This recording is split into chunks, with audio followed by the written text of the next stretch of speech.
think I will recommend to visit the Eiffel Tower. Выражать свое мнение без всякого волнения Фатима Арсанова может не только на английском языке. В багаже у нее также китайский и французский. Кстати, насчет последнего, девочка стала победителем регионального этапа Всероссийской Олимпиады. А сейчас на очереди и английский. Мне кажется, что все-таки английский был немного тяжелее. Там задания письменные именно были немного труднее, чем французский.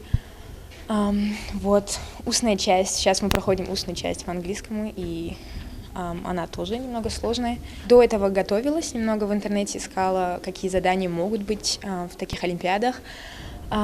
Схожие были, я подготовлена была немного. Региональный этап Олимпиады по английскому языку состоит из двух частей, которые проводятся последовательно в 2 дня. Первая часть является письменной, вторая – устной. Участники Олимпиады – это учащиеся 9-11 классов со всех школ республики. В этом году их сравнительно больше. Вместе с желанием попробовать свои силы растет не только количество участников, но и качество уровня знаний. Вчера первый день этапа, регионального этапа Олимпиады по английскому языку у нас включал 3 раздела.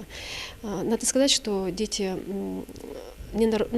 справлялись с заданиями, но мы пока не смотрели, и конечный результат будет подведен только по окончанию сегодняшнего тура и в течение оставшихся дней.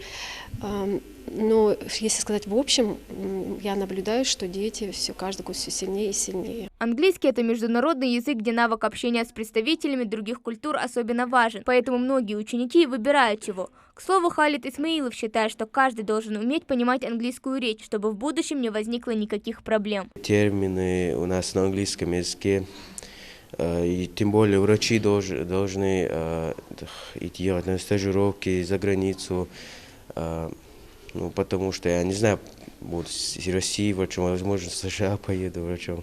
Время на подготовку заданий дается 15 минут. Затем ребята ведут диалог с напарником, отвечают на вопросы членов комиссии. Все ответы учеников записываются. Проверять будут грамотность речи, произношение и словарный запас. И если для одних устная часть была легче, то другие признаются, что с удовольствием написали письменную. Помимо пополнения словарного запаса, ребята также узнали новые интересные факты. Use of English, listening, writing, и последнее было эссе.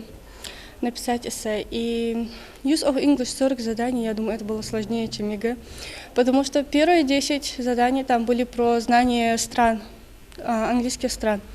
И там разные их здания и достопримечательности, там описывали, в каком году было построено, и надо было сопоставить.